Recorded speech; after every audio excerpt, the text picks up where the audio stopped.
This is the first day of a 3-day training that the National Guard is calling Infrastructure 101.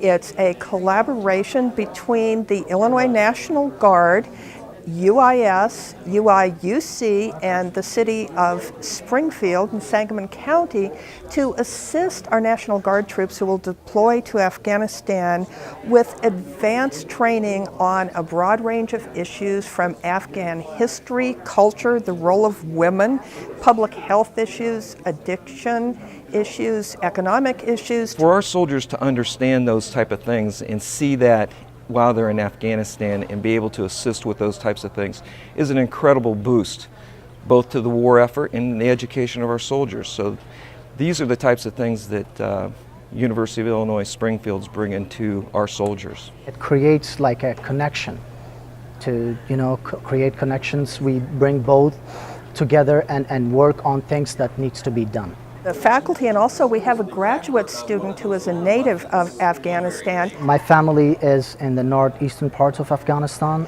Who was brought in to participate in the project. We have faculty with a broad range of interests and some of our faculty with experience of either growing up in the region or having traveled extensively in the region. For those who have not been there, it would be good for them to know that women in Afghanistan are the victims of violence, as we see here in magazines and so on, but there are other women in Afghanistan who are actually in parliament, who are fighting for equality. All of our soldiers go through military pre-deployment training, and what the training we're getting here today is not really covered.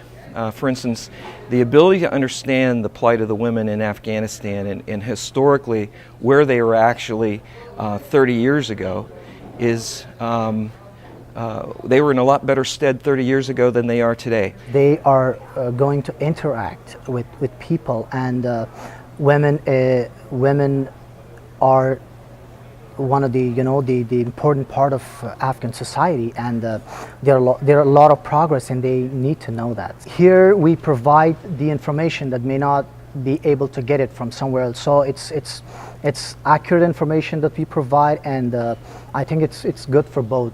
And we sat down and talked about what we really train on in a pre-deployment area, and also what I believe and what we believe it was missing. Some of them have been there one tour, some of them have not been there. Some of them, myself included, has been there for 2 tours. One of the things I've learned in the research that I've done on Afghanistan is that so much of their education is rural in nature. Most of my professional experience in public schools were in the rural education communities. And so I think I can bring a component of, okay, in the rural setting, here are issues that we deal with. Here are what they're dealing with over there now, what meshes, what doesn't. The 3-day training is a beginning of what we see as an ongoing operation where we continue to communicate with the troops by email and other computer-mediated forums to answer questions for them after they've deployed. I feel very honored to have been asked to play a small part in this, and I just hope that whatever we do and the information that we can present to them will be in some measure, small measure, whatever, helpful to the soldiers when they get over there.